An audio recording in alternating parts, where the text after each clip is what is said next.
On July 10th, get ready for the family reunion from hell. From the producers of the horror classic Evil Dead comes a brand new nightmare and the scariest installment yet. After her husband's mysterious passing, a widow seeks comfort with her in-laws in their secluded cabin in the woods. But as they one by one turn into something much more sinister, she discovers that every family has its demons. Evil Dead Burn, only in theaters July 10th, rated R, under 17, not admitted without parent.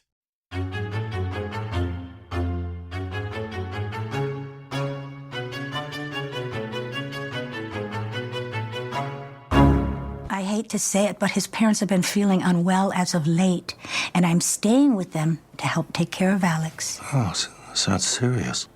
Oh, no, it's not serious. Nothing terminal. It's just a touch of consumption.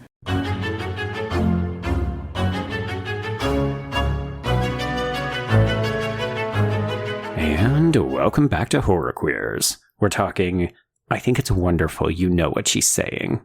We're talking, all right, come on over to drugs. And we're talking, you would dry up and die.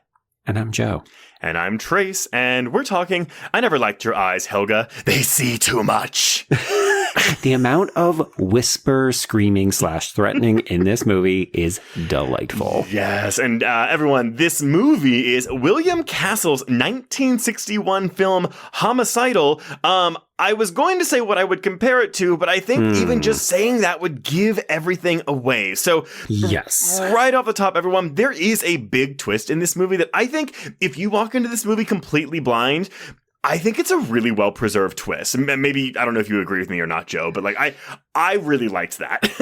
Yes, I will agree with you that I think it's well done. I did know the twist, so I was keeping an eye out for it, and it seems so fucking obvious to me as a result. So I was kind of happy to hear that you were somewhat fooled, or you thought it was well executed, because of course you watched the movie first and told me what you thought. Yeah. But yeah, so folks, if you don't want to know the twist, we're going to have to spoil it almost right off the top. So yeah, if you don't want to know, if you want to go in cold and just experience this, 60-plus-year-old film, well, by all means. It is a film that I don't think is that well known among people that aren't familiar with William Castle, because even in the research I was doing, there were people saying, yeah, this movie didn't air on TV that much, like as much as something like, well, most of his other films, like House of Haunted Hill, like 13 Ghosts, like things like that. So yeah. And by the way, Trace, another milestone achieved in year 7 of the fucking podcast, our first William Castle title. I know. I was like, I thought for sure we had covered House of Haunted Hill, but we had covered the remake, and I watched the original to prepare for that, but we didn't cover it.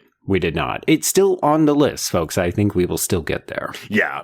But this one is definitely apropos for our podcast. Okay, so Trace, tell me all about how this here film came together, and who the fuck is William Castle for all the young'uns? Okay, so yes, I'm actually pulling most of this from an article on the British Film Institute's website called Where to Begin with William Castle, supplementing it with excerpts from the 2007 documentary Spine Tingler, The William Castle Story.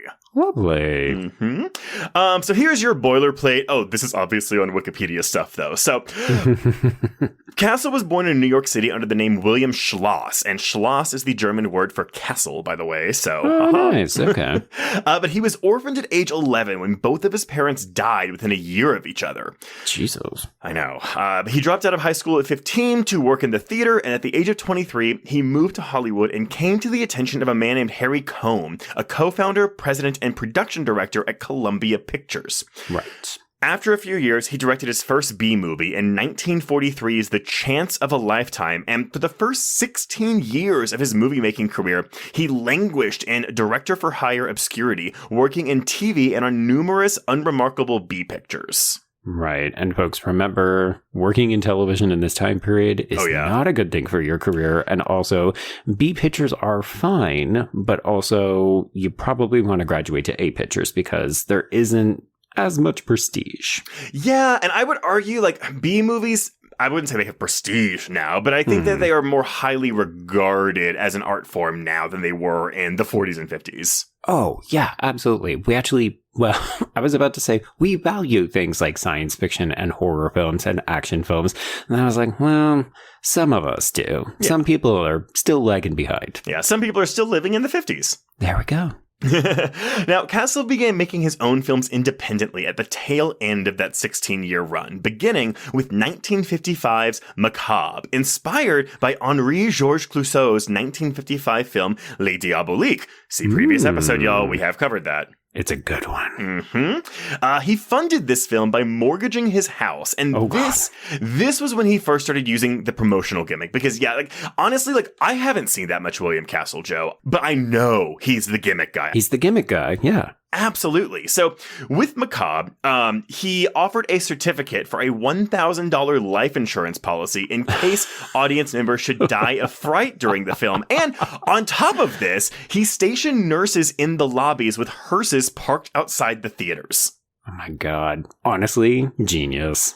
Very much so. And Macabre, suffice it to say, was a financial success, if not a critical one, because, most of his films don't get particularly good reviews. Well, they're very schlocky, but I would say, having seen a couple of them, not as many as I would like, I do think he executes them well. I don't think that these are bad movies. No. I mean, again, I think this is all very entertaining. But Macabre was made on a budget of $120,000 and earned $1 million in grosses in its first year, but it stayed in B-movie houses and drive-ins for several years, so it wound up making $5 million across its entire run. Oh, shit. That's a tidy little profit.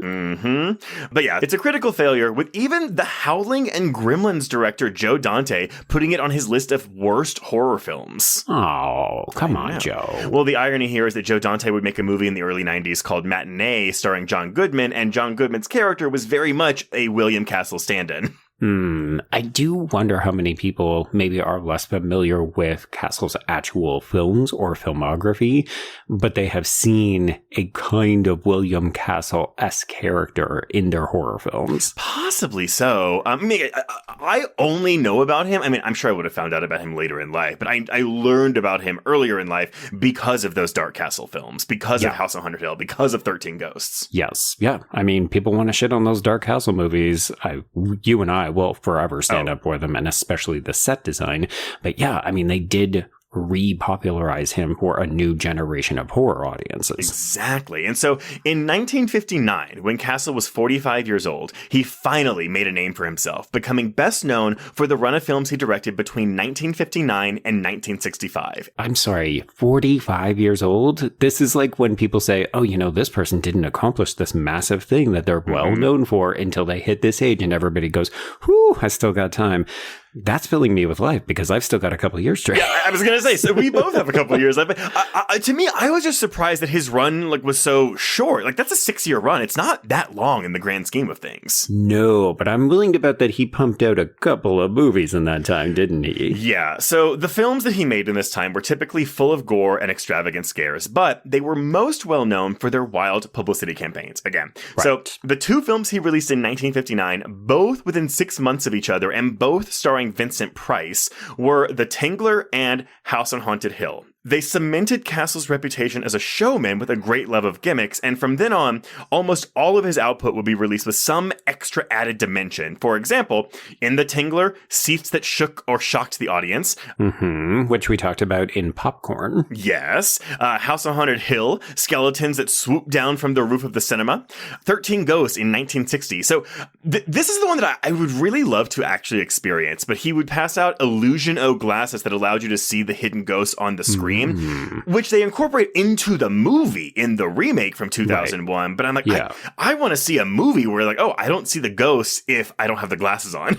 It sounds like a variation of 3D technology, right? Where maybe you would see a blur, but if you need to see them clearly, you've got to wear the glasses. I don't know. I have a hard time thinking about how this gets executed, especially for the times. Yeah, that to me sounded the most technically complicated. Another example is in 1961's Mr. Sardonicus, in which the movie would have a poll that let audiences decide whether or not characters would die. Oh, neat. Wait, how did they vote? Do you know? So apparently they would have like a thing that they would hold up. And the thing is this, though, like basically the characters that they got to vote on were people that you wanted to see die. So there was only one way the movie was going to play out. It was always going to be, no, this character's going to die. I guess, but I don't know if there was ever a recorded instance of people voting for the character to live. Right. We just make this person really despicable, and then everybody feels like they have participated in determining their fates. Yeah. Okay.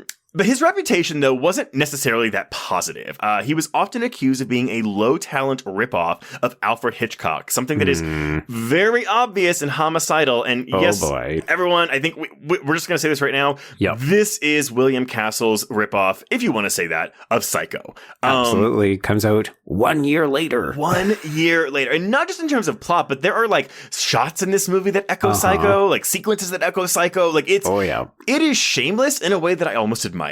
Oh, it's so shameless, it's brazen, and I do admire it. Yeah. It wasn't just homicidal, though. So his the Hitchcock influence on him, you could also see in 1964's Straight Jacket, starring Joan Crawford, and Silence of the Lambs Senator Diane Baker, her coming back after our Cable Guy episode, Joe. That movie's screenplay was written by Psycho novelist Robert Bloch. Oh, really? Also, really glad you gave me the opportunity to say this. In last week's outro, I 100% mentioned, I'm so ready for the axe. It's because mentally I was thinking of Straight Jacket.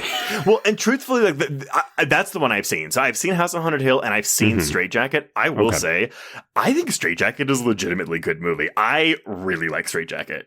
Here's the thing. I think this movie is a legitimately good movie.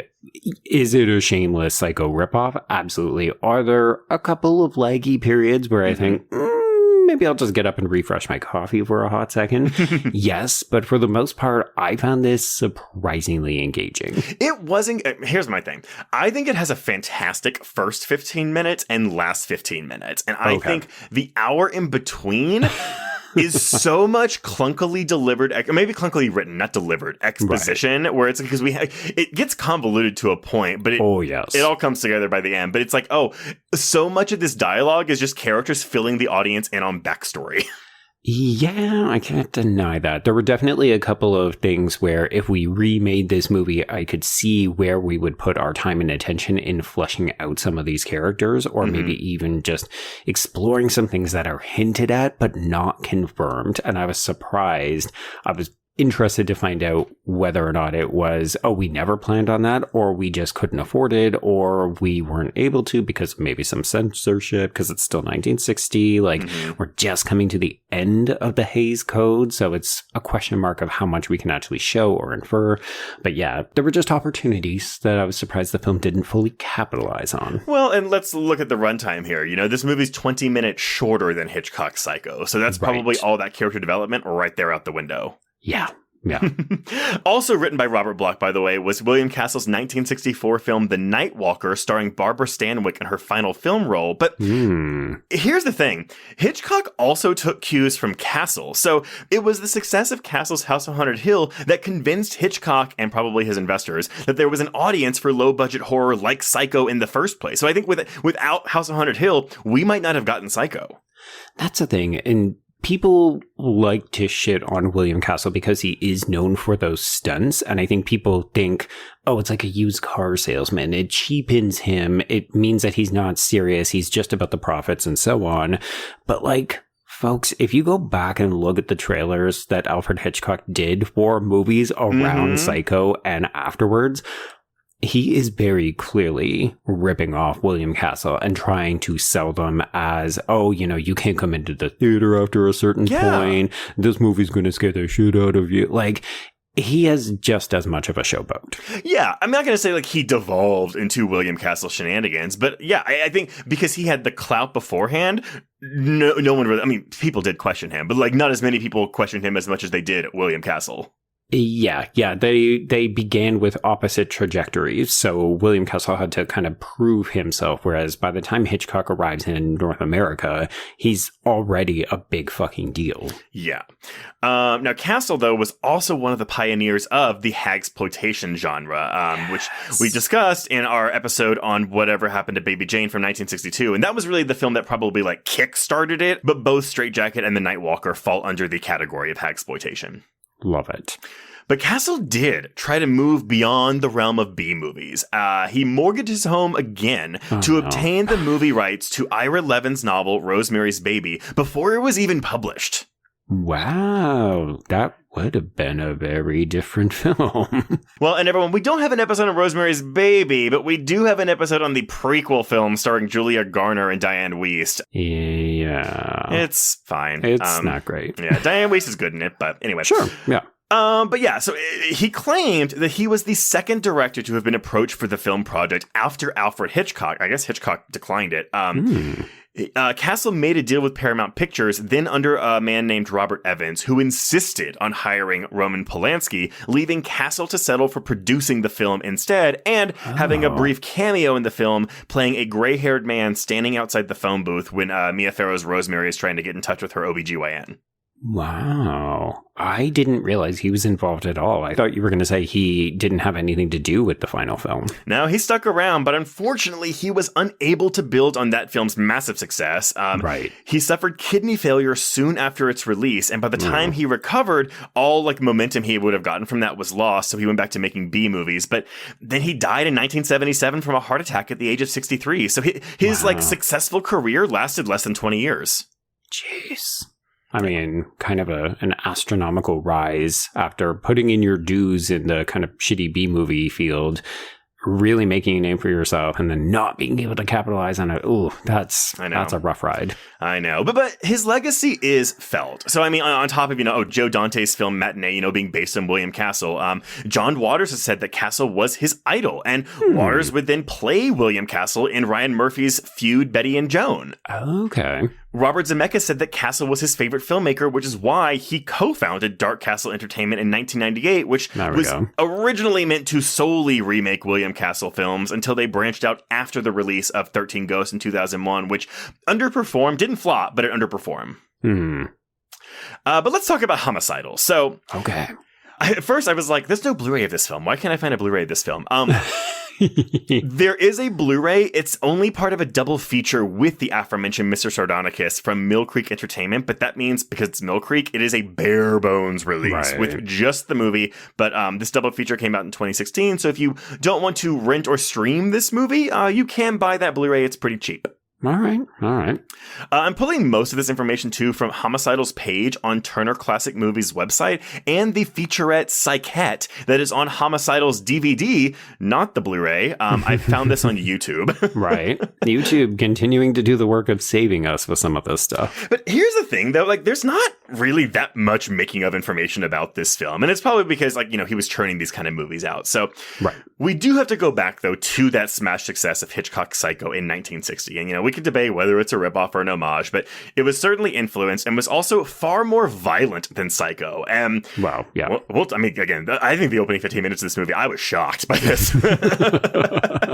What year is this? Oh, shit. I know. But it's also the only horror film that had a male impersonator that came on the heels of Psycho. So maybe we should also address this part of the film, Joe. So this is the spoiler, everyone. There is a trans or cross-dressing aspect to this film. It is ill-defined, I'm going to say. Yes, so this does show up on lists of trans horror titles, and I'll actually give credit to Logan Ashley Kisner. So he's a trans writer. He's got a super comprehensive YouTube video. It's 2.5 hours called Transgender Horror: A Visual History. That's the place where I actually pulled this title from originally, because he basically charts the kind of fallout of that success of Psycho, and is like, here's Homicidal the very next year, totally capitalizing on it. But there's some deep dive titles in that if you are ever looking for obscure trans horror specifically. Okay. But yeah, this was one of those ones where if you don't know the twist, you might not naturally think to seek it out as an example of queer horror. So I kind of like it as a bit of a Trojan horse title. For sure. But Homicidal was released theatrically in the United States on June 28th, 1961, and featured what was known as the Fright Break gimmick. We will talk about that when we actually get to it, because that was the one thing I really enjoyed, Joe, because so many of these gimmicks that Castle did were exclusive to the theaters, like the physical location. This was one where we get it in the film itself. Mm-hmm. We go to Christopher Nolan. You think it's really important we all go back to the cinemas, but no, I absolutely loved this touch, and I had no idea it was coming. So when it happens, I maybe cackled with glee. I found it so delightful. It's really great. Now, very few film critics took Homicidal seriously when it was first released, with the exception of Time magazine, whose reviewer placed it in his top 10 best movies of the year and even preferred it to Psycho. Oh, well, maybe let's not go that far. Since then, however, the film continues to amass a cult following, with many Castle fans proclaiming it to be his best film. Okay. There are promotional videos at the time that show William Castle interviewing theatergoers as they left their screenings of the film, and so many of them, and granted, maybe it's because they were talking to William Castle himself, but so many of them were talking about how they liked it more than Psycho. Wow. Okay. I mean, here's the thing. To each their own. I think Psycho just maybe has a little more meat on the bones, but as I said earlier, I do find this movie highly entertaining, and I quite enjoyed watching it. Yeah, absolute same. Variety reported that Homicidal earned $1.6 million in box office rentals, but I don't have a budget for this film, Joe. Okay, do we know if it's considered a hit? I don't know if it's a hit, but it's not a failure. So let's say a moderate success. Okay, so I guess we can assume that it made more money than it cost to produce, but yeah, we just don't know how much. Yeah, exactly that. But, Joe, what happens in this movie? Okay, so I'll get my reference out of the way early, although you won't hear me bring it into the fray until very near the end. So, yes, I'm going to draw from a piece on Gaily Dreadful back when Terry was doing his Pride Month articles. So this was written by Edwin Harris, and it's just called Transmasculinity in Horror. Okay, so we begin with the man himself, William Castle, introducing the film. Well, he does needlework because, he contains multitudes. And he's also just like schlepping all of his films. So he's like, oh yeah, my film's House on Haunted Hill, The Tingler. Have you seen him? Go see him. If you haven't, what's wrong with you, motherfuckers? Give me that coin. He built in a self-promo in the beginning of this movie. I love it. To which I said, how would people even go and see them? I mean, I guess maybe at this point, one of them was still running on, as you said, drive-ins or something like that. But part of me was thinking, William, sir, it's not like we have physical media releases where people could just pop them into the VHS player or something at this point. I know. Oh, God. I feel so bad for those poor people back in the 60s. I mean, you gotta get to the theater. You gotta see it, because if not, you've missed it. Okay, so yes, he introduces the film, and then we get our very quick introduction to child Warren and Emily. And I don't actually have actor names for these kids because they are not listed anywhere. I mean, I could have rewatched the movie to see if they're listed in the credits, but they don't appear on IMDb or Wikipedia. So, okay, here's the thing, though. So these kids are not named in this opening scene. No. I think that because Warren, y'all, I'm sorry, we just have to fucking spoil it, y'all. Like, do it. Warren is Emily. That is the thing. Emily is Warren. Warren is Emily. So this isn't even Emily. This is Warren and Miriam, I think. Sorry. Yes, that's my mistake. That's okay. Because honestly, I'm looking at my notes. I wrote Emily in my notes. Okay. Weird. But I think I assumed, but then I saw the twist and I forgot to go back and change it. Right. It could be that. Yeah. Okay. So needless to say, this is a brother-sister pair. They are playing in a playroom. We see a calendar. It is June of 1948, and young Warren steals his sister's doll, and this causes her to cry. And then we just cut from this to now today. So presumably this is either 1960 or 1961. And we are introduced to Jean Arless's, well, we'll use the name she's going by right now, Miss Merriam Webster, to which I wrote in my notes, because that's a fucking encyclopedia. It took a dictionary, but yes. Yes. I'm sorry. Going back to this child prologue, though, because just to address it all, the way, because we're going to talk about whether we view this character of Warren / Emily as an actual transgender person and whether they identify as the opposite gender. Right. The reason I don't think it's an actual transgender character is because Warren the whole idea is Warren steals the doll because he actually identifies as a girl and wants the doll. Because, spoiler, he is a girl. He Yes. was born female at birth and then made to act as a boy, as we will discover, by multiple parties. Yes, but I love that, where it's like, oh yeah, how do you know Warren's actually secretly a girl? He wants the doll. Sure. I mean, weirdly, traditional gender norms in a movie that is actively weaponizing gender. It's complicated. So back to Jean Arless as Miss Merriam-Webster. We briefly see her enter Sterler's jewelry store, and then we see her walking into a hotel so she can rent a double hotel room. And we should note, she's very cold and calm, and she knows what she wants. She's not quite barking orders, but she does not put up with a lot of bullshit from anyone she interacts with. And right here, we can see the Psycho references, right? Because this is reeking of Janet Leigh going to check in at the hotel. 100%. Yeah. She's a woman who's got a lot of disposable income. Where did she get that money? It's a mystery. Well, let's unpack it. Also, she's got these like wads of cash, and this hotel is $5 a day for a regular room or $7.50 for a suite, which I was like, oh, the 60s. The 60s and inflation. Yeah. So she ends up being offered an older bellhop named Eddie, who is played by an uncredited Snub Pollard, which is quite the name. But she refuses him because she wants the hot young porter who is Jim, played by Richard Rust. Yeah, again, all of this, because I did not know the plot of this movie, although I confess I did know it was a Psycho ripoff, so like, the gears in my brain were turning for most of this movie. But yeah, this is a great setup, because I was immediately invested in this woman because she seemed like a femme fatale. Absolutely. Yeah. I mean, the minute she turns down one man so that she can specifically get the hotter, younger model, I will say I loved seeing Eddie's dejected face when she does not pick him.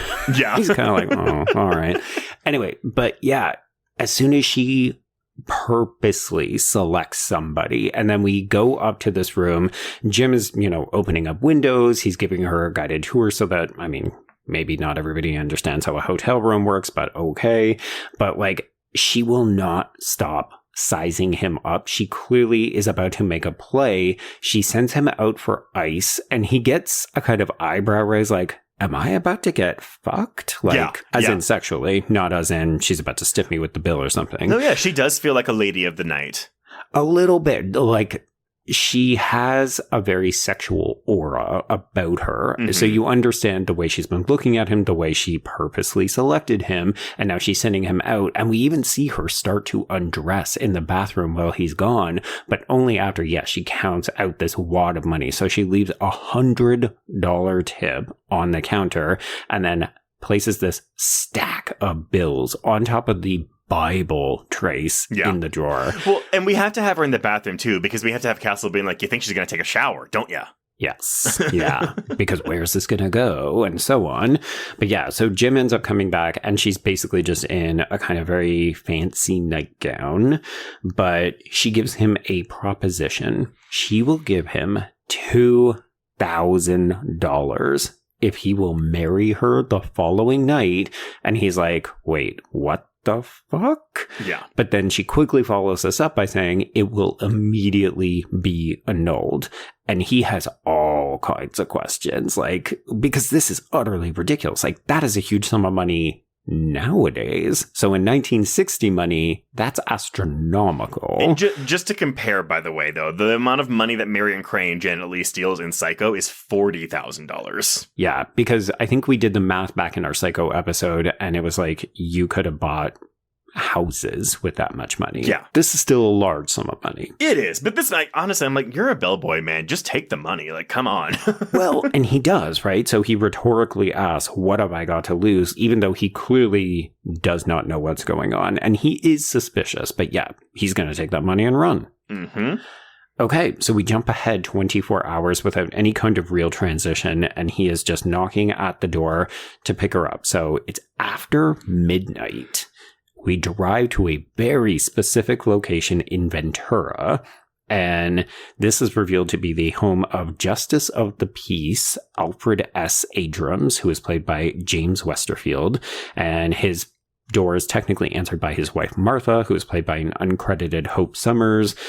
And these two are just like, how desperately do you want to be married that you are interrupting us right now? They have clearly gone to bed and woken up to answer the door, but we will not be persuaded otherwise. So we basically barter, Miriam does, even though she's being heavily overcharged. It's like $50 for the ceremony, $2 for the music. That's why I was like, oh, $5 for a hotel room, but 10 times that much to have someone spend 10 minutes marrying you in the night. Not even 10 minutes. The way he rushes through the ceremony. I don't even think he says their name, so I don't know if this marriage is legal. Right, well, I mean, they don't get annulled. They do not. It's true.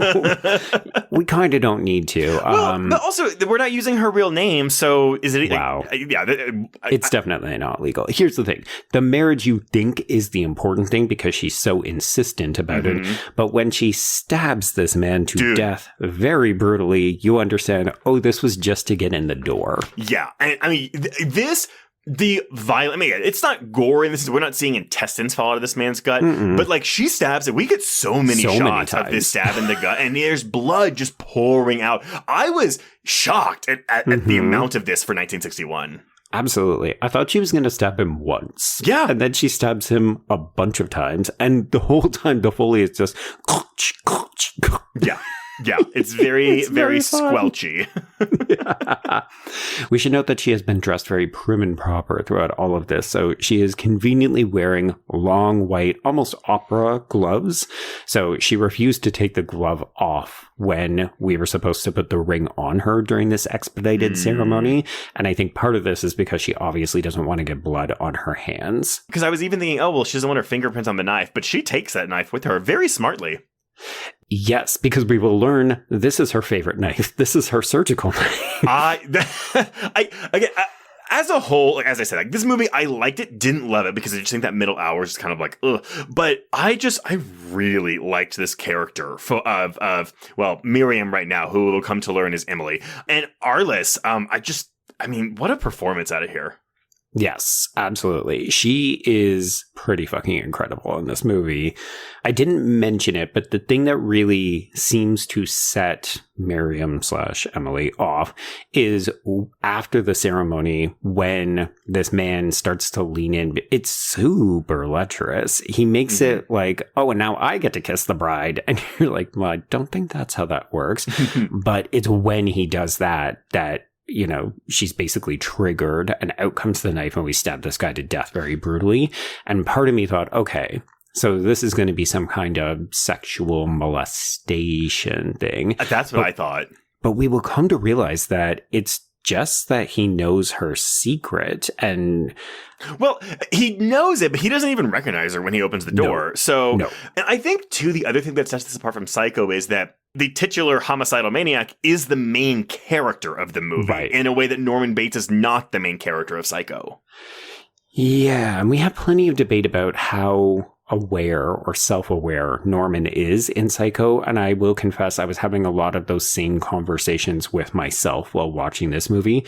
I never fully understood, how does Warren or Emily identify, which I think is part of the problem with the trans read, is like, we don't really get confirmation about who's in control. Is there a dominant personality? Are there two personalities? How much of this is a bit of a game to get whoever is in charge the money at the end of the film?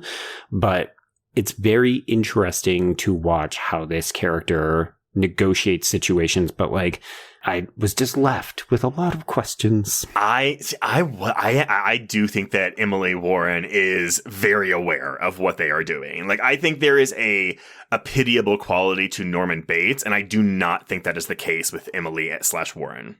Okay, so you think that this is all part of a masterful plot and we're fully in control. It's not like, oh, where am I? I dissociated or something. Yeah, I mean, granted, is it shitty what happened to her? Like being forced to live as a boy for her entire life? Yeah, that's shitty. But I don't think, again, like that self-awareness that... Well, this plays like a revenge plot, right? Yes, 100%. Whereas like there's no personal motive in Norman's crimes. Yeah, like Norman doesn't actually want to kill Marion Crane. It's that mother kills her. Exactly. Yeah. Okay. I will accept that. Anyway, so we have killed this man, Alfred, and we have fled into the night. So we fully just left Jim behind. He conveniently left the keys to the car. So we just hustle out of there, get behind the wheel, drive off. There's a fantastic moment where you think she's being tailed by the police. Mm-hmm. Again, folks, take a drink every time we mention Psycho in this episode. It's very Psycho. You think she's going to get pulled over. She's debating whether or not to drive a little bit more quickly. Can I outrun this guy? And no, he's actually pulling over the car in front of her at the stoplight. So she just keeps driving. I was like, no, that doesn't actually work, but it's fine. It's fine. But that is so playful on Castle. I mean, much like the bathroom moment where it's like he's thinking like he's playing the audience, saying, I know what they're going to expect because they're going to recognize the psycho cues immediately, and I'm going to subvert their expectations and not do what Hitchcock did, even though I'm doing what Hitchcock did. Exactly. Yes. There's one moment where I was like, fuck, I know exactly how this is going to play out. It's one of the murders. And the fact that the person I thought was going to get murdered walks away and then we kill another person in the exact same format I expected. I was like, you know what, movie? Fuck yeah. You got me. Exactly. Okay, so she ends up parking and switching cars. Like, this is how well thought out this plan was. She had her real car parked on the street, ready to go. So we just dump one car, get in the other one. We're removing the bloody glove. We try on the ring briefly and then toss it as we drive. Yeah, she couldn't even pawn that shit. I guess not, yeah. And as she's driving, she does hear a radio bulletin identifying her as homicidal. So this is just before she throws out the ring. So just to confirm, like, the news about the murder has already spread and people are aware, and this will maybe be her downfall. Yeah, honestly, the one mistake she makes is using the pseudonym Merriam-Webster, because that brings the cops right to her door. Yeah.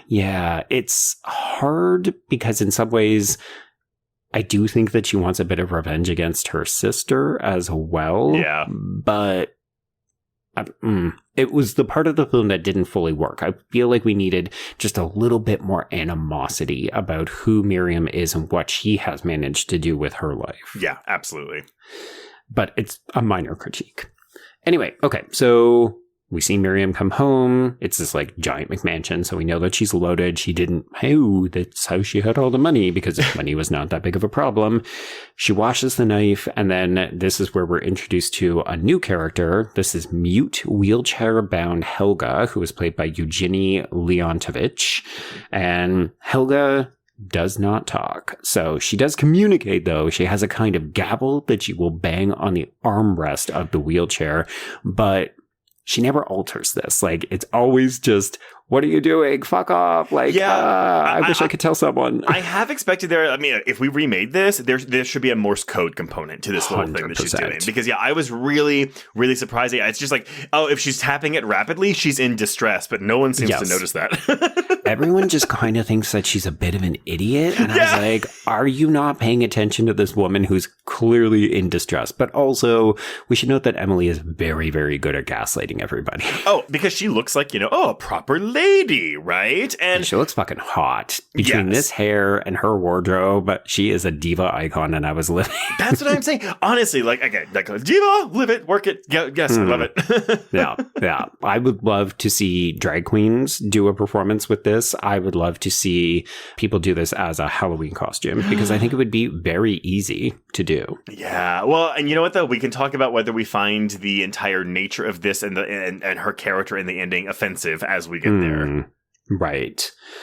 So with Helga introduced, we get an immediate idea about what the relationship is like between these two women, and it's not good. So Helga is definitely banging the gavel, and Miriam, as of right now, /Emily, is not having it. She's not interested in this. So she ends up whispering in Helga's ear that Adram's died tonight, screaming. Again, she's just malicious. She's so evil. But I don't know. Here's the thing. Undeniably evil, but also, Daddy, I love her. No, I know. Like, I really wanted her to get away with it, is what I'm saying. I did a little bit too, honestly. I really, really, really did. I mean, that's the thing. You know, she had something horrible. I mean, she was abused for all of her childhood. It doesn't really excuse the murders that she's committing, but, you know. Yeah, off air, one of the comparisons that I made to this, it's a gender flip, but I was thinking a lot about Sleepaway Camp in this as well, where you just think, I don't know, I'm kind of on this person's side. It's a little bit of wrath, and I'm here for it. Absolutely. I agree. Okay, so in the morning, we get Helga using her stair assist to come down from the top floor where the bedrooms are down to the main floor, and she immediately tries to get away from Miriam/Emily.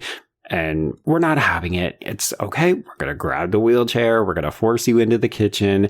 We're going to threaten to pour hot milk all over you if you don't behave. Except don't worry. I'm just pulling your leg. Don't be so worried. Here, let me prove that it's not that warm. Here, let me prove that it's not poison. But so, like, is she a cat? Like, she's just giving her a bowl of warm milk to drink like soup. I mean, she's an elderly lady with maybe no tongue. Maybe she is on a liquid diet. Yeah, actually, because do we know if Helga's been mute for her entire life, like while she's been taking care of Emily/Warren, or was she made mute later? Okay, so this is one of the pieces that I fully anticipated we were going to get some clarity around. So we do learn eventually that Helga had a stroke when we were living abroad, but I 100% assumed that it was going to be revealed that Warren actually did this to Helga. So it was like, I'm going to use this. I mean, I think we're meant to assume, regardless, that Warren/Emily used Helga's deteriorating health to move them back to the US so that we could start to put this plan into motion. But like, I fully thought on a first watch that we were going to get confirmation that Warren/Emily killed his parents and also did this to Helga. Interesting. So I can confirm that a stroke can induce. It's not necessarily like, it just makes you mute, but it can either be aphasia, which is difficulty with language and understanding. Right. It could be dysarthria, which is slurred or weak speech due to muscle weakness. Or it could be apraxia of speech, which is difficulty coordinating mouth and tongue movements. Yeah, see, we don't ever even see Helga trying to speak, which is why I default assumed that, like, her tongue had been cut out or something like that. Because she seems very clear-minded when she's trying to communicate that there is a fucking villain in the room to any other character who enters this house. Yeah, well, because that's the thing. Like, Helga knows Emily/Warren's secret the entire time because she raised her. Yes. The gender pronouns are all over the place, folks, because we just don't know. Yeah. But yes, you are correct. So the animosity between these two is not great, but it does seem like Emily, is going to, like, she doesn't want to hurt her, at least not right now. Yes. And why doesn't she want to kill her now? I think we're waiting for that inheritance to come in. We're waiting for the birthday, which is in one day, but we have to wait like an extra hot beat to get to that. Because Trace, I want to do one additional primer. So we do hear in this moment when Miriam/Emily is talking to Helga, she mentions that they have returned from living abroad in Denmark. Mm-hmm. And to me, this was even if I didn't know the twist, that just told me what the twist was. And I did not know about any of this, Joe, so please enlighten me and our listeners. Okay, so 1961 is a decade after the spectacular debut of one Christine Jorgensen.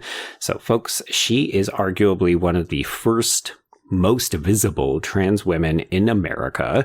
So she served in the U.S. Army in World War II, and then she eventually traveled to Copenhagen, Denmark, in 1951 to undergo gender reassignment surgery. So she was just a trans woman. She had, surgery so that she could be in the body that she identified as. Right. And then she became a public spectacle because she was outed on the front page of the New York Daily News and became this instant celebrity. So it was not what she wanted, but it was what she was forced to become. She ends up becoming this massive activist. She would go on to speak on behalf of the rights of the trans community, like, just super, super empowering. So to a lot of people, she would have been one of the first visible trans people they would have ever seen on TV, on magazines, and that kind of stuff. And I just did want to note that if the name sounds familiar and you didn't piece it together, it may have rung a chord because this character was depicted in the most recent 3rd season of Netflix's Monster, the Ed Gein story. Oh. And I will say that the showrunner for that is not Ryan Murphy, everybody. Remember, it is Ian Brennan, his regular collaborator. But there's some definitely dodgy representation of how the character is used in that series, but she is kind of presented as a figure of positivity, hope. The character is good, but the way that Ed Gein interprets her is factually incorrect and maybe airs into the villainous. That show is complicated as well. If folks want to hear my thoughts, I have a whole episode by episode coverage of it over on Murder Made Fiction. So, ooh, boy, yeah, okay. Well, yeah. So basically, though, when you heard Denmark, this was your clue, where you were like, "Oh, yes. Okay, like she's trans." Or yes, whatever we want to call her in this movie. Yeah. Yes. And we should note that like the actress is female identifying. So when you see her here, this is when she looks her most authentic. And then when you see Warren later on, there's something slightly uncanny about it because it is a woman wearing basically man drag. I know, but here's the thing, Joe. Like, I agree it's uncanny. I thought it was so convincing. It's pretty good. Yeah. Like even the moment where at the end of the film, we get to reveal that they have a different set of teeth. Like yes. Warren will use different teeth because I think for me, it was the ADR doesn't match up when we see Warren speaking. It just doesn't work with the voice we're hearing. And that's the only thing about that performance is that's the only thing that's not Arless in that performance is the voice. Yeah. Yeah. Yeah. Okay, but we don't know any of that right now. Yeah, so let's get our first big twist or reveal. So this is when we discover that this woman we have thought was Miriam this entire time is actually not. She is Emily. The real Miriam arrives at the house and she is played by Patricia Breslin. And yeah, we learn that these two women also have a very complicated relationship. Emily does not mince words about the fact that Miriam only comes around whenever she wants to see Warren, and that is usually because she wants his money. So we do learn that she has opened a flower shop up in town, and it is being entirely subsidized by Warren's money. So the insinuation, originally I was like, oh, okay, so Miriam and Warren are boyfriend-girlfriend, because of course we didn't name those kids at the beginning, so I thought that Emily was the sister. But that's the thing, right? So yeah, we do learn in this scene that Miriam is Warren's half-sister. So we know that in this moment and that Warren is working in San Diego. And yes, Warren bought Miriam's flower shop and Warren recently came into a lot of money, or he's about to be into a lot of money. But then, yeah, you're like, okay, wait. So then who's Emily in all this? What is going on here? Yeah, what is her relationship? And you think, oh, okay, well, we know she's taken care of badly, Helga. So maybe she's the kind of girlfriend, nursemaid, something like that. And, you know, we're constantly being forced to recontextualize character relationships, especially when we introduce someone new. It's like, how do you fit into the mix? Yeah. Okay, so yes, these two women don't like each other. Helga doesn't like Emily either, so clearly Emily is the odd woman out in this mix, but she does ask Miriam if she can stay and watch Helga because she has to run to the pharmacy and pick up a prescription. Helga doesn't want her to do this, and it's in large part because she does see Emily packing a giant knife into a suitcase. Yeah, so she's like, she knows, I mean, yeah, she knows she's killed this justice of the peace. She's like, who are you going to go kill next? Yeah, and one of the fun detours of this movie is that you think you might know who she's going to go after next, and you almost never do. No, never. Okay, so yeah, we make excuses for Helga frantically pounding on this armrest with this thing, and then it's like, okay, Emily's bye. Bye. So she goes to town. She goes to the pharmacy, which is owned by Carl. He is played by Glenn Corbett. There's a moment, though, before she really gets to talking to Carl, where there's a little boy in this building. And Emily, she approaches the child like she wants to touch this kid's hair. She does. She tussles the back of his head. But I didn't think she actually touched it yet. But either way, what is this? What is this fascination with this boy child? Okay, yeah, so this is not a character. We will never see this kid. Yeah. He will actually get the weird vibes from her, and he will leave immediately. To me, this was showing a young boy the affection that she was never provided, because we will learn that she was abused by both her father as well as Helga. See, in a remake, then we have to make this kid more a presence, but I guess we couldn't because we couldn't have a child to run all this kind of content in 1961. Well, and I think it's also, this is a tease where it matters when you think back on it, but at the time you don't want to give it away. Yeah. So this boy leaves, and then we're having this conversation with Carl about the prescription. She's picking up strychnine, by the way, and you think, oh, she's going to poison somebody. She never does. Never does. It never comes back. And again, more because we're getting more exposition, like learning about all these characters and their relationships. This is where we learn that Carl is not only the pharmacist, he's also Miriam's husband or boyfriend. Boyfriend, I gathered. Yeah, because it sounds like they haven't really fully confirmed the nature of the relationship. He wants to take a walk with Miriam, to which I was just like, oh, it's very quaint, very kind of casual. Maybe he's looking to take their relationship to the next level. And of course, Emily's just here saying, oh, well, she's not available today, but maybe you and I could go for a walk later. Yeah. So, I mean, again, to keep all the pieces in place, we have Miriam, who Emily was impersonating in the first scene. We have Carl, who is the actual Miriam's boyfriend. We have Emily, and then we have Warren, who we have not seen yet, but we know that Warren is Miriam's half-brother. Yes. One other thing about this scene before we introduce another new character, just to complicate everything more, is you think because we saw her pack this knife and then she goes to the pharmacy, there's a moment where Carl turns his back to fulfill this order. And the way that William Castle shoots this, you think that she's about to kill him. Where it's like, it's him with all of this empty space and the music is slowly kind of rising. And you think, oh, is this the person that she's come to kill? Because she's clearly packed the knife because she wants to commit another murder. So you're waiting for her to move on this guy. And that's also, again, Castle playing with the audience. Oh, yeah, 100%. Yeah. Okay, so let's introduce someone new. This is Dr. Jonas. He's played by Alan Bunce, and he comes in to drop a metric fuck ton of exposition on characters' backstories. So I'm going to give you the abridged version. Trace, if you have anything to add, just let me know. Okay. But in short, Helga used to work with Dr. Jonas. It was her who actually delivered Warren as a baby. This is important. If it had been Dr. Jonas, he would have been in the firing line. Yes, absolutely. So when Warren's parents died, it was Helga who ended up raising him. They moved to Denmark after the parents died, and then that is where he purportedly met Emily, and they have just returned to the US last year. But Dr. Jonas has not seen Helga in that time, so he doesn't know the severity of her connection, and it seems like he doesn't know Emily very well because he hasn't been to the house. So he just thinks she's a little peculiar, but he also encourages Carl, you should tap that. And yes, so this is actually where we do learn that Helga had a stroke. So she had a stroke sometime in Denmark before they came back. Allegedly. Yeah. Allegedly. We should also note that there's some really great acting from Arless during all of this exposition dump. So there's moments where we hear Dr. Jonas mention how happy Warren's parents were that they had a boy, and she gives him this kind of look.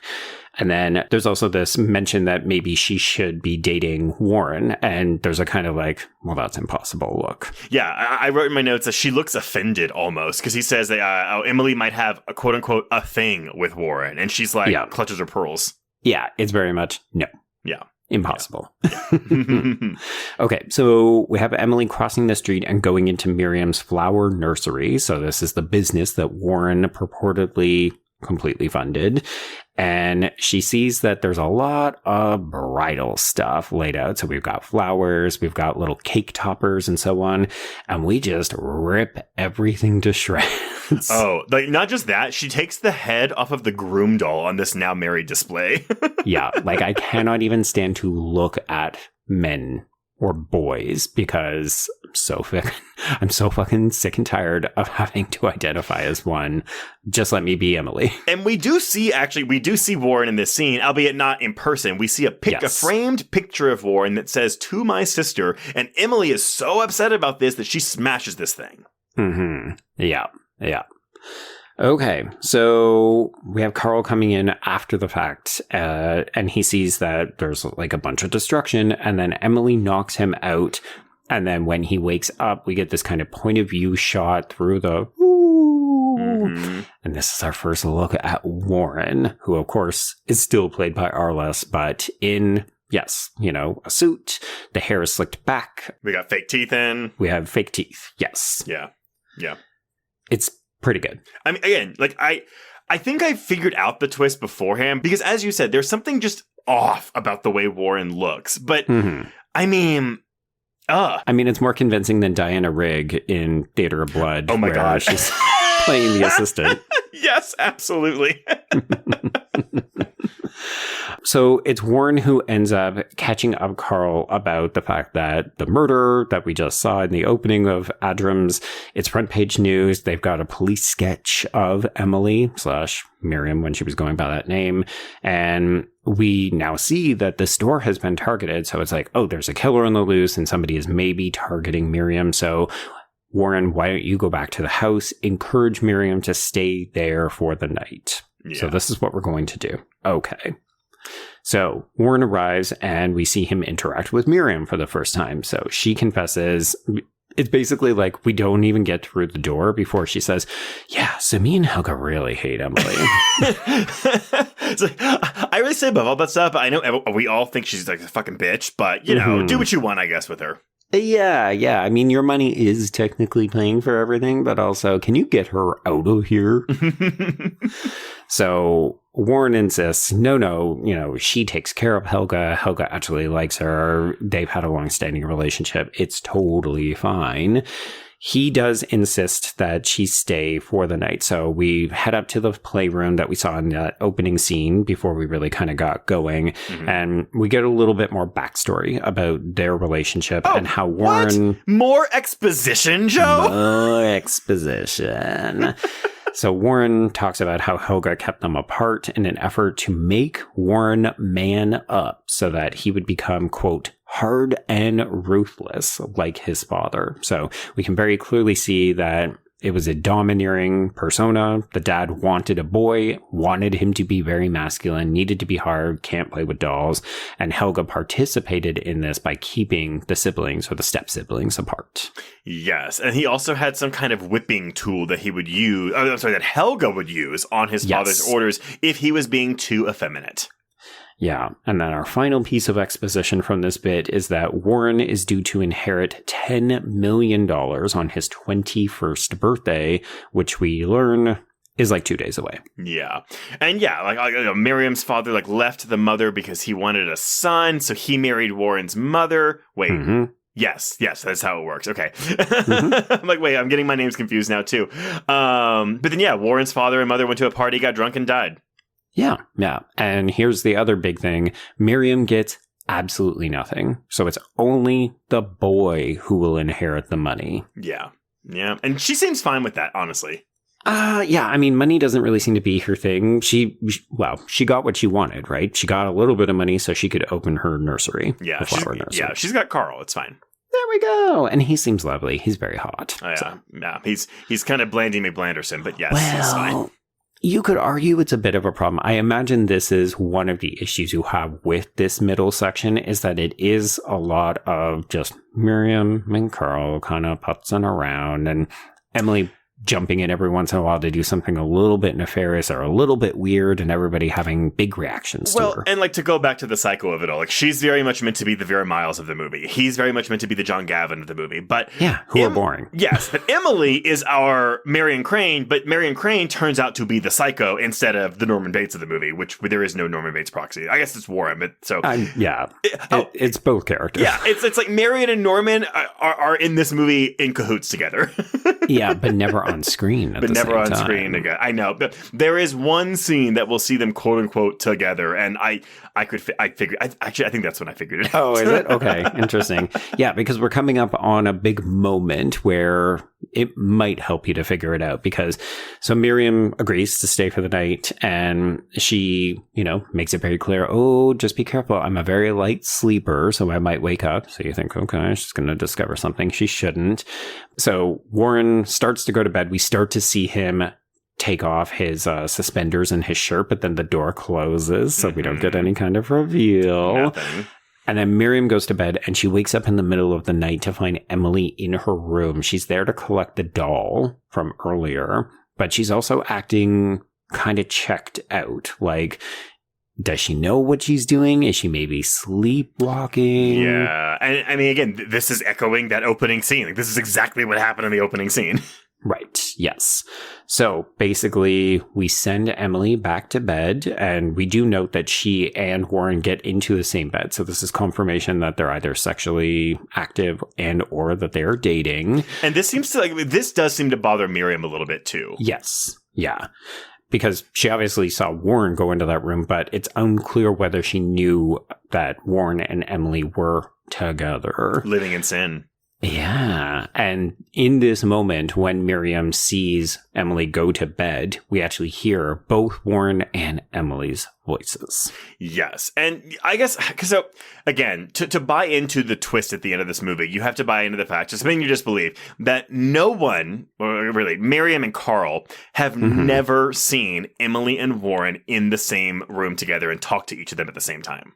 Yes, yeah. And I found it easy to believe, if only because we establish in that very first scene when Emily comes down, addresses Helga in the kitchen, and then when Miriam comes in, we make a deliberate point of saying, oh, well, Miriam never comes around to see anybody else. She only comes to see Warren. So you very much get the impression that Miriam and Emily have not spent a bunch of time together because Miriam principally only interacts with Warren. And maybe that's why Emily is such a heinous bitch, because she's like, she doesn't want people to come around her, because if she's likable, then they'll be like, oh, let's all go, you and Warren, let's all go out together. Right. It's her facade. If people don't like me, they won't want to spend time with me. They won't question why I'm not spending time with Warren when we're going out and doing things publicly. Exactly. But yeah, you also get the impression the house has been, kind of shuttered. People are not invited to come over. We're obviously not hosting. So even when Dr. Jonas says, oh, I haven't seen Helga, it's been a year, I should really stop by. And you get the impression, oh, that's probably by design because we don't want people poking around. Not at all. Especially not some doctor. Yes. Or somebody who knows, like, maybe how to interact with Helga despite the stroke or despite the tongue getting cut out or whatever, because he might be able to figure out what she's trying to communicate. He's not just going to write her off like an idiot like Miriam does, because she's an idiot. Miriam is dumb. Miriam's just very much like, I'm trying to get with Carl. I want to build my business. Like, there's a whole rom-com movie with Miriam and Carl just like trying to live their lives. And then on the periphery, they're involved in a bunch of different murders. Okay. So in the morning, Miriam confronts Emily about her recent odd behavior. So it's not just, hey, why were you in my room last night? It's, you said that you were just going to go out, get the prescription and come back, and then you left me here all fucking day. What is going on with you, Emily? And Emily basically says, well, I'm Warren's wife, and you need to get the fuck out or I'm going to kill you. Didn't just effectively, she does say that. If you stay in this house one more minute, I'm going to kill you. And I'm like, all right, cool. Let's to go. Miriam's credit, she doesn't try to clap back. She doesn't say, what is wrong with you or anything. She packs up her shit and she gets in her car and she leaves immediately. Well, and again, this isn't a surprise to the audience. We're like, yeah, she probably will, because we already seen her kill someone. We absolutely have, yes. And Castle has fun with the direction here. When Emily says, I'm going to kill you, we get this tight close-up of her very intense eyes. And then as Miriam is rushing out and getting into her car, the score is going wild. Yeah, it's no Bernard Herrmann, but it's still pretty good. It's not bad, yeah.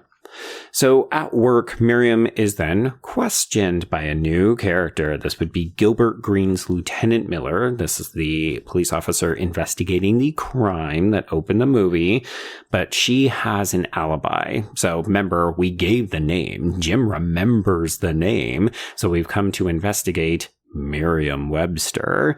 But she was at the movies with Carl, so she's got her alibi and it's totally fine. Also, we should note, Lieutenant Miller brought Jim with him to identify, and he's just like, no, that's not her. And that's the thing. Like, so and maybe that's the character flaw where it's like Emily wanted to hurt Miriam so badly. Yeah, as you said earlier, that's her downfall. Like, she couldn't just have her eye on the prize, focus on getting the money, killing the people that knew about her shit, and move on. She had to get that dig in at Miriam, and that's what fucks her over. Like, Exactly. She could have picked any fucking name. Yes, any name. And she she didn't think that they were going to bring the only witness. No, I'm sorry, the one of the two witnesses to this murder to go see. Oh, hey, is this the woman? Yeah. And we should note they had a pretty convincing sketch of her in the paper as well. Like, when you look at Emily and then you look at the paper, it's either Marilyn Monroe or it's Emily. And so then I ask, well, why didn't Emily just put on like a brown wig? Yes, yeah, because it wouldn't have been that much of a stretch. Like, clearly we are doing some wig buffoonery here, because like, and we're somewhat accomplished with like makeup and prosthetics because we do have to come off looking like Warren. Yeah. So it's like, girl, just, get thee to a wig shop and buy yourself some dowdy and brown shit. Could she just unslick the Warren wig and just style it like Miriam's hair? Right. You know what? The wet look was very popular in 1961. So. I'm like a fashion model. It's a little bit shorter, a little bit more androgynous. I'm really going for a Bowie kind of thing. Yeah, but either way, I mean, like, there's no way she's getting out of this at this point. Like, because it's not going to take very long for anyone to connect the dots, given that Emily is such a presence in Miriam's life. Yes. Yeah. Okay. Oh my God, Trace. Just because we're talking about like transformation and wigs and all these other things, I just realized who Warren reminds me of. Who? It's Alyssa Edwards from RuPaul's Drag Race, the drag queen. Oh my God. Oh my God. Yeah. You're spot on. You are spot on. That should have been the tell right there. Warren doesn't have a chin either. Oh dear. Maybe that puts me in jail of some kind, but anyway. Oh my God, that is so wild. Yes. So Alyssa Edwards should be doing Warren drag for a challenge is what you're saying. There we go. Yes. Yeah. At least do a number. Okay, so where are we? We have proven that Miriam was not in fact the killer. Jim has identified, no, that's not the right lady. So we have Helga listening to Warren read the news to her. So this is very gloating, right? You know, I'm going to put on my man drag, and the thing that you have forced me to be, or the thing that you have forced me to live for most of my life, and I'm going to tell you all of the details of the crime that I committed, because I'm now starting to cover my tracks. I'm starting to execute the people that are going to tell on me. Mm-hmm. And he also mentions that he's going to have a big birthday party when he gets the money tomorrow. Half of me thought that we were going to end this film with a giant party where it was going to be revealed like bodies falling out of cupboards or different things like that. Well, yeah, I did expect a slightly larger body count. Yeah. I guess at the end of the day, it's really just we're looking for 3. Yeah. Okay, so this is when Miriam and Carl arrive, and they want to talk more about Emily. Everybody wants to talk about Emily all the time. So we pull Warren aside and say, you know what? We've got some weird suspicions going on here. Like, can we take a picture of Emily, and Carl and Miriam are going to go to Ventura and they're going to see if they can just settle this once and for all because they think that she might be involved. Yeah. Well, unsurprisingly, because that's the thing, you know, I mean, you may have said this already, but like Emily stupidly or intentionally dropped the prescription bottle for Helga when she trashed that flower shop. So it's like, like, what? We know that Emily is out here causing chaos and destruction. Yeah. So she's not doing a very good job. Here's the thing. She's been pulling a long con for quite some time, but yeah, she has like the broad general ideas ready to go, but it doesn't seem like she has executed the little finesse things that are going to allow her to get away with all of this. Well, actually, maybe all of this is hand-waved away by the next scene of the movie where Dr. Jonas tells Miriam and Carl what it means to be homicidal. Oh, Dr. Jonas. I wish you were a real character in this movie. Yeah. Yeah, so homicidal psychology, these people can change at a moment's notice. They could be totally normal, and then they can kill you. And it's only when hate is dammed up that it breaks out into murder. I will say, I kind of appreciated the slightly lazy screenplay writing for this, because it does pay off when he says the example is a toy being taken away from a child. So imagine that that person is maybe like developmentally stunted, so they still have the mindset of a child, but they have the strength of an adult. I don't know how much this, because homicidal to me means, okay, that means you want to kill someone. You want to kill. But that doesn't necessarily go into the psychology of why you're wanting to kill. So when he's going into, when he does this, again, really on the nose, like try to imagine an infant enraged over something like having a toy taken away. It's like, okay, well then you're going into like why they are wanting to kill someone. Homicidal just means the urge to kill someone. Yes. Yeah. This is very much just Psycho did it, so we should do it also. But we can't say psychotic because that would be too close to Psycho. Because that is what he's trying to say is psychotic. Question for you. If we remade this movie, or if this movie was made later when it was a little bit more acceptable, would we call it homicidal? Okay, I think there is a movie called Homicidal. I thought there was, but when I looked it up on Letterboxd, I didn't get any hits. Oh, yeah, I thought it was like one of those drag queen movies. Oh, you know what? That would track. Is Alyssa Edwards? But you're right, yeah, there doesn't seem to be Oh my God, Joe, do you know why we think it's real? That's the name of the porno within the movie in Knife Plus Heart. You know what? I love it. Okay. Points. All right, so Jonas, surprising no one, he is a little bit astute. He figures out Carl is asking all of these questions because he clearly has someone in mind. But Carl won't say who it is in this moment. This feels like a plot contrivance so that we can get Dr. Jonas into a room later on. Well, and maybe put him at risk. But it's the same thing with Miriam not wanting to go with Carl to go to the cops or show the picture of Emily. She just goes, oh, I can't go with you because Warren's my brother. I put my notes in parentheses, okay. Yeah, it's a bit weak sauce, but sure. It gets everybody, it gets the pawns to where we need them to be on the chessboard. So yes, that's where we are. Miriam sends Carl away to Ventura. He's got the picture. He's going to go get this sorted out.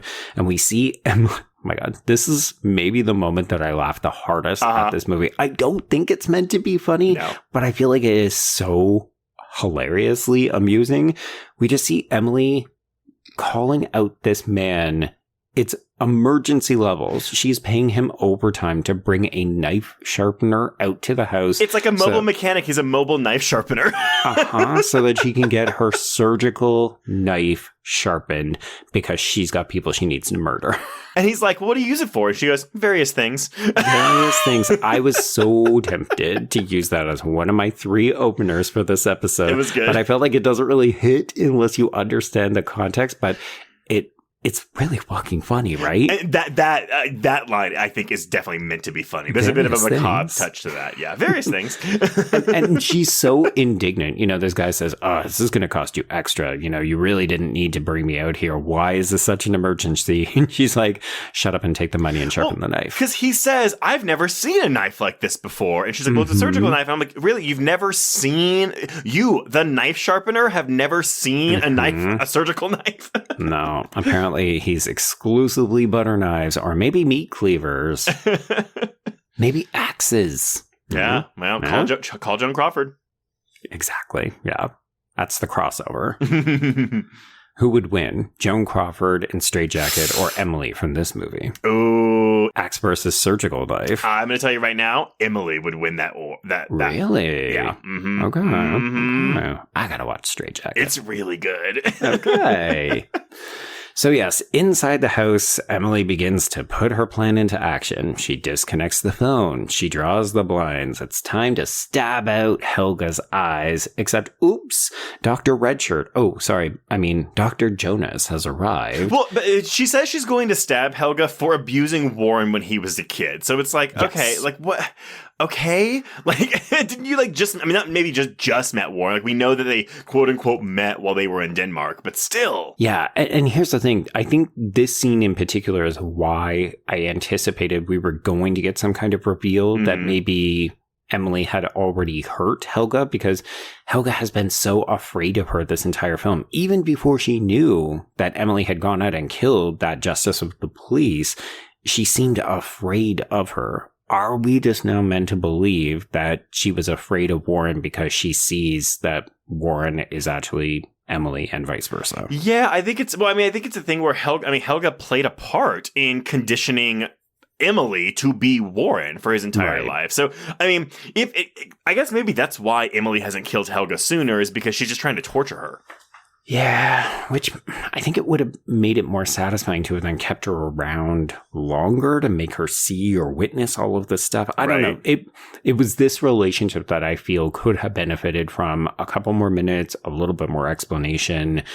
Even if we could get some kind of flashback where Helga actually speaks, so we understood the nature of their relationship before the stroke or something. Yeah, I actually am surprised we don't have a flashback too. I mean, after we get the reveal of who Emily and Warren are, that we don't have like in her villain monologue, like, yeah, let's flash back to see what happened in Denmark. Right. I wonder if it's just because they feel like they have covered so much exposition off already. I mean, and I think also when you get to the climax, it's like, no, it's supposed to be scary. We're not doing the psycho explanation, except even though we do. The thing is, because we did half of it already with that homicidal definition, but then we conclude it with the final scene. See, that's how it's so different. It's so different from Psycho Trace. We did 50% doctor exposition earlier and then 50% at the end. But yeah, so Dr. Jonas comes in and yes. I mean, granted, like, you know, Helga is clearly in distress in this scene. She is like practically almost, if she could scream, she would, but like she looks like she is silently screaming at him. And he like Emily shoos him away. Well, it's so funny because he goes to the door. He's like, he looks back like, oh, she kind of looks upset. He goes, never mind. And granted, to the movie's credit, we will learn that he did not buy this, and he does go to figure things out. But in the moment, I was like, are you fucking this doctor, this man? I mean, by leaving, he essentially allows Helga to be killed. But I will say this is the ultimate moment of subversion for me as an audience member who was very intimately familiar with Psycho. I thought that he was going to be Arbogast. I thought we were going to send him up the stairs and we were going to kill him. And I was so pleasantly surprised when no, he just walks out the door.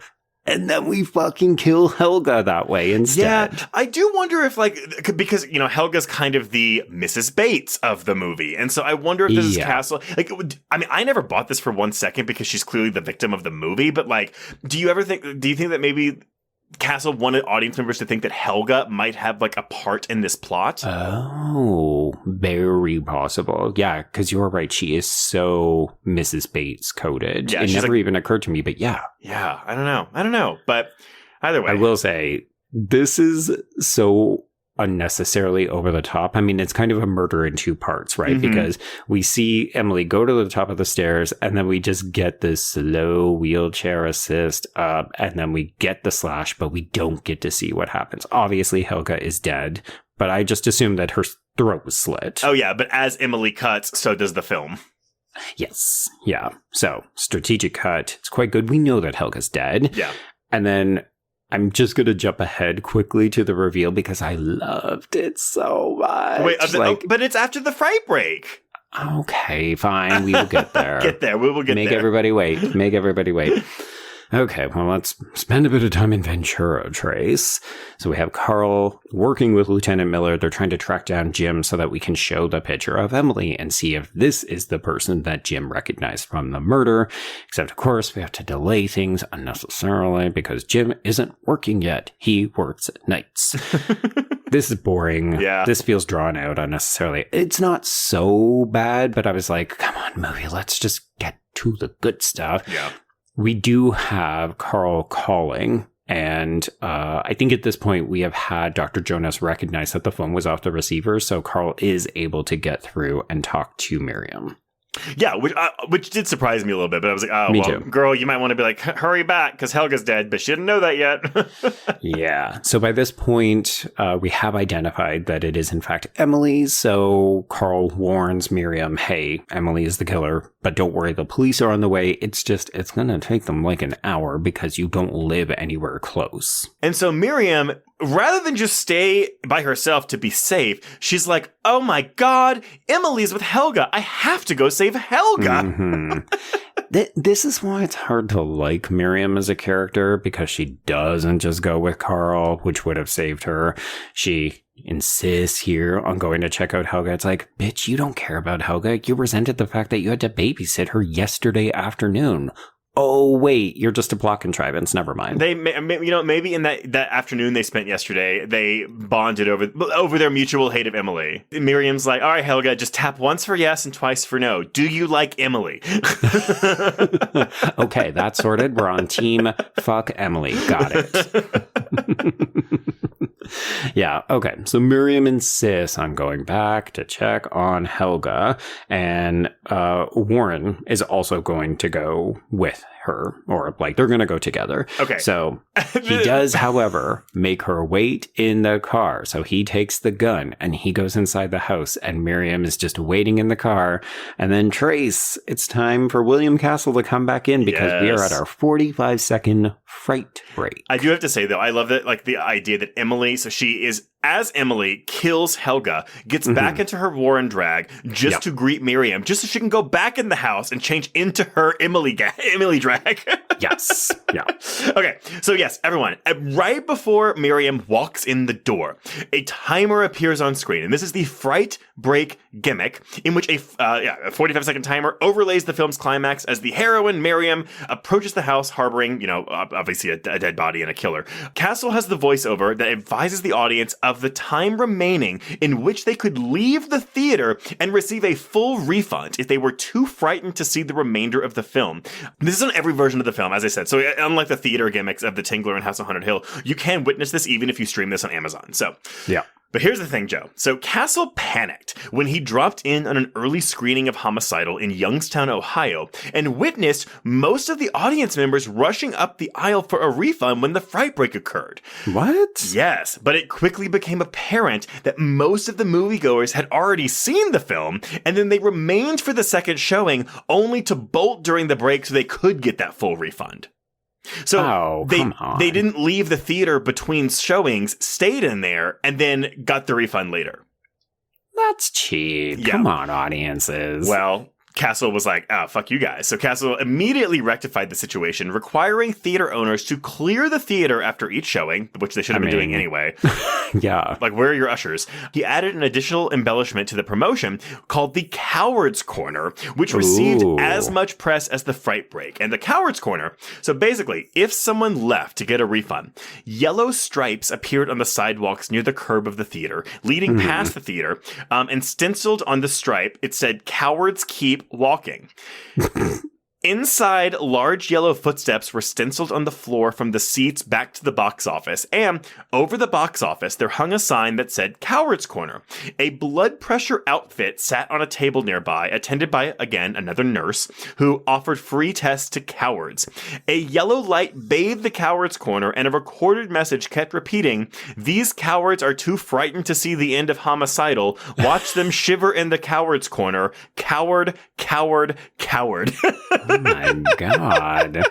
This is so extra. Like, you're paying for a nurse, you've got extra lights, you've got all of this extra stuff. Like, are we doing this at every theater, or is it big theaters in New York and Los Angeles? I think it's every theater. Like, that's the thing. I mean, again, this one was in Ohio, for God's sake.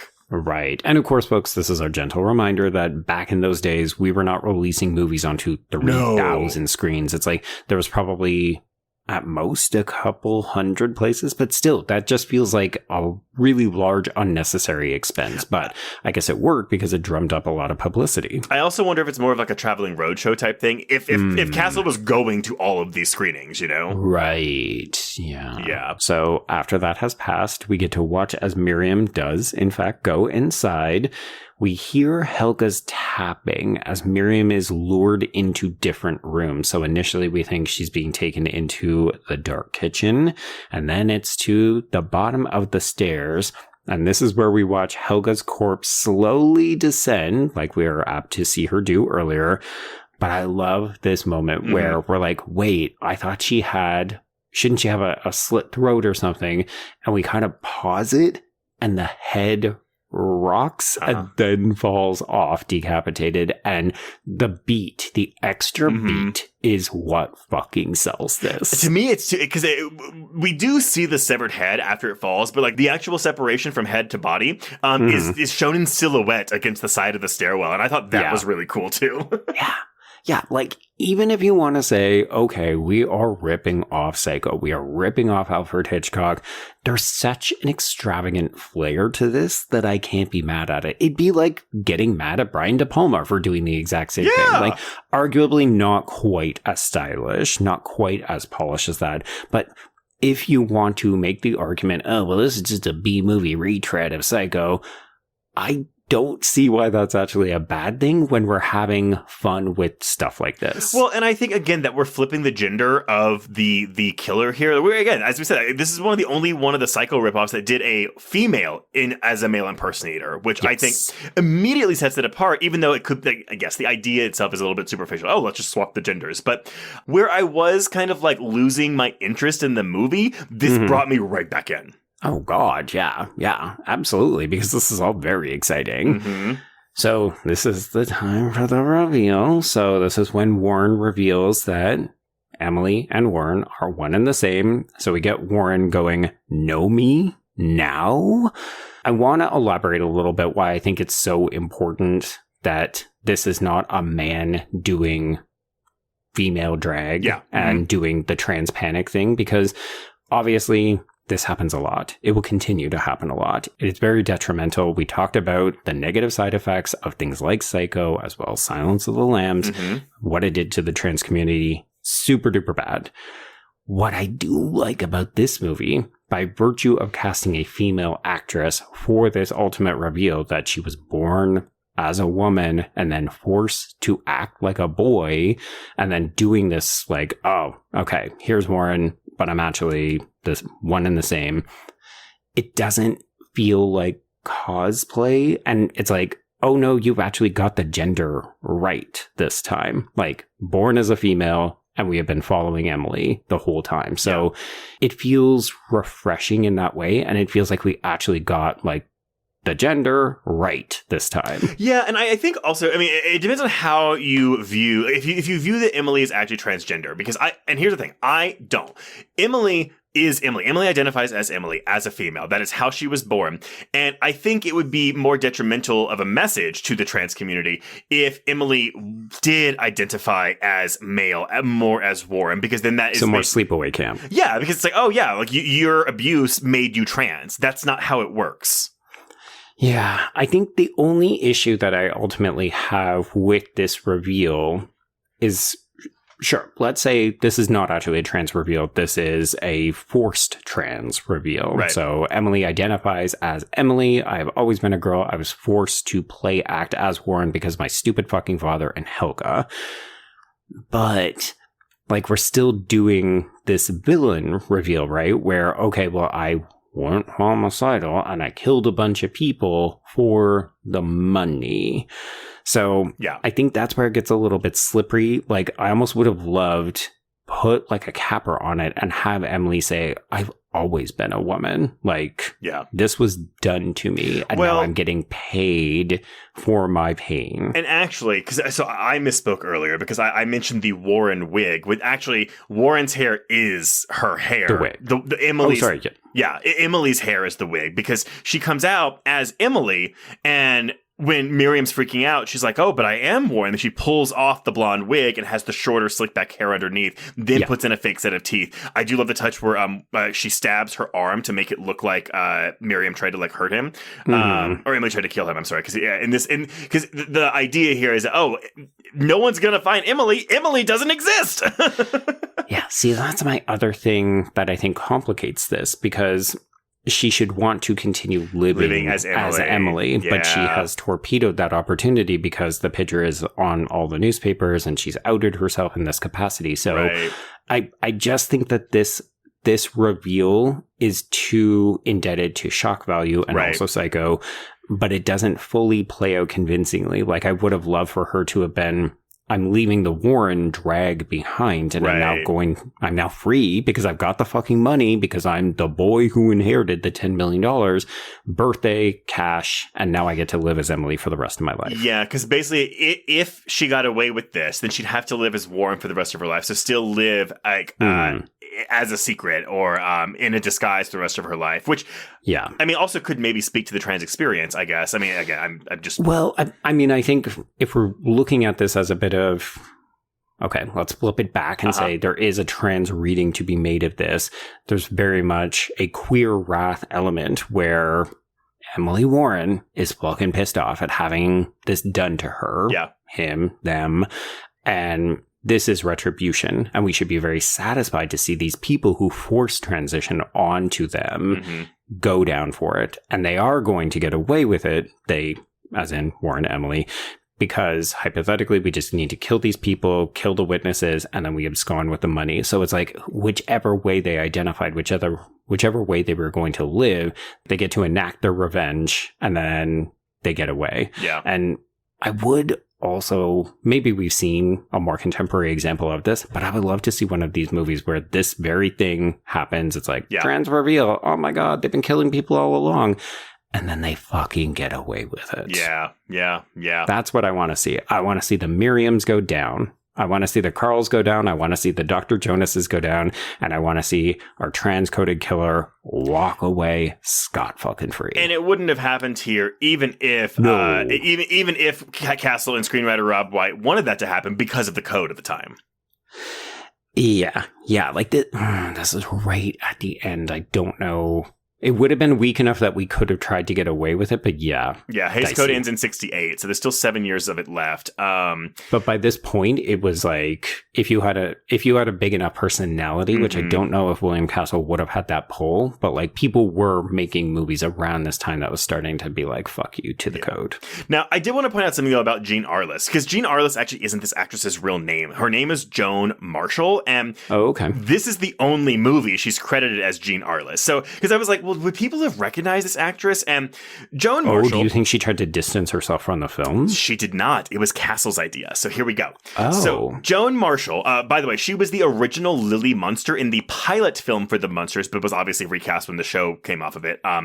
She was a familiar-ish presence on television, making guest appearances in episodes of television shows like Highway Patrol, The Twilight Zone, Surfside 6, and Star Trek, but she wasn't a name, you know? Okay. Like a character actress. Yes, basically that. But she is credited as Jean Arless in the film at Castle's request because he thought that was a neutral name that could have been either male or female. And Castle had intended to actually cast a male actor in the role of Warren. Like, that was the original intent. Okay. But Marshall earned both parts when she showed up after her audition, dressed as a man, and fooled Castle's secretary into believing her disguise. Okay. So for her scenes playing Warren, yes, Marshall had her hair cut like a man's and dyed brown. She wore brown contact lenses and had prosthetic appliances made to alter the shape of her nose, mouth, and hands. Wow. Yeah. Okay. But the voice is a dub. I could not find the voice actor for the dub. Yeah, I really wish that the dubbing was just a little bit more convincing because I did find it quite distracting. And here's the thing, though, because like we're dubbing in Psycho 2 when he's doing Mother's voice, but because Mother isn't actually speaking, we don't have to match the ADR to the lips. Yeah. Yeah. It was giving Italian genre a little bit. A little bit. Yeah, for sure. Yeah. But honestly, I attributed it to just bad ADR, to be honest. I think so, yeah, because I imagine that this would have been Arliss doing the lines of dialogue, and then we just had to sub her voice out with male actors. Yeah, I would assume so. Anyway, okay, so Dr. Jonas returns in the nick of time to distract Warren. This allows Miriam enough time to shoot her younger brother or her younger sister. And Jonas then explains, here we go, part 2 of this fucking pop psychology. So the masquerade started by Warren's mother, then continued with Helga, and then finally Warren was doing it to himself. Lieutenant Miller arrives with the will that clarifies that, yes, obviously the money would only go to a male heir. Otherwise, it would revert to Miriam because she was the oldest child. To which I'm surprised, though, given how assholey this father seemed, that it was like, no, it goes to a son or no one. Like, otherwise, why would you go through all the trouble to condition your daughter into being a son? The impression I got from this is that the dad didn't know. This was entirely devised by the mother to appease the father, and then Helga made it happen. You're right. Yeah, because you're right. Because Dr. Jonas, as you said, says that it was started by Warren's mother at birth, but he doesn't mention anything about the father until he's mentioning the estate and the will and stuff. Yeah. So we just knew the dad was such a fucking misogynistic dick that we needed to make this girl a boy. Yeah. Yeah. So when Warren was born, there were two people who co-signed off on the gender swap, and that was Alfred Adrams, who of course is the justice of the peace that we killed earlier, as well as Helga. So both of these two had to go. And then, of course, the third person we would have killed would be Miriam, just to keep her out of the running. Yeah. Which I guess so it kind of makes sense that Warren's mother would have done this because, as we learned earlier, Warren's father and Miriam's father, like, Miriam is older. And when Miriam's mother gave birth to her, that dad left and then got to Warren's father. So that mom was probably like, well, I don't want him to leave me. I want my kid to have that money. I don't want to be the second divorcee, and I want to make sure that my child is set up. So all we got to do is force her to live as a boy for the rest of her life. Ooh, yeah. Okay. What the fuck is wrong with these people? Money makes people do crazy things, I guess. This is the thing, folks. You should let people identify as the gender of their choosing, and then you should support that as opposed to forcing anything on them. That is the message of Homicidal. Yeah, let's go with that. Okay, so I am going to bring in Edwin Harris, my reference from this point. So Warren didn't choose to transition, but was made to by his woman-hating mother. Warren is portrayed sympathetically because they have been trans by external forces. Living as a gender that is not their own is so distressing to these characters that they are driven to madness and murder.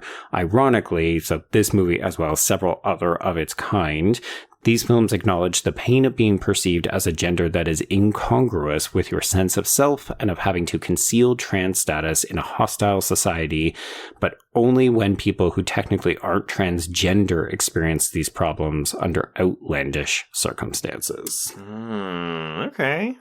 Yeah. So the truth is out. Warren is dead. Now Miriam's going to inherit $10 million, and Carl confesses that he's going to love her even more now that she's rich. Ha ha. It would have been actually, I think, really great if there was like a 12th hour reveal where it's like, oh, Miriam knew this the whole time and was orchestrating Emily to do all this so she can get the money. That would have been fun.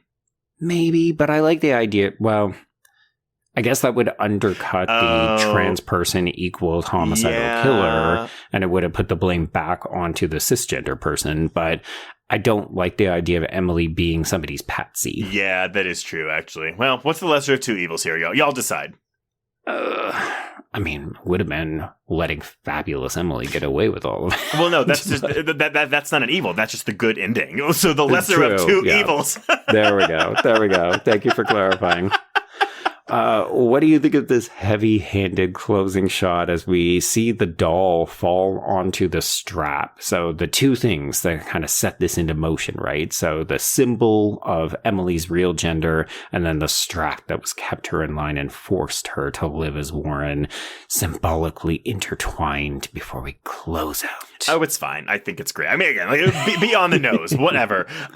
Honestly, for me, it was so we go through the credits, but we get like almost a curtain call where we get to see both Emily and Warren. So this is Joan Marshall, Jean Arless, walking up, and I was like, oh, that's a really good effect because we see them both in the same frame for the only time in the film, by the way. Sure, it's just a split screen. So well, because I had to look it up, and I was like, oh, right, The Parent Trap with Haley Mills would have come out this exact same year, and they probably used the same technology. But okay. But that had Disney's backing, so...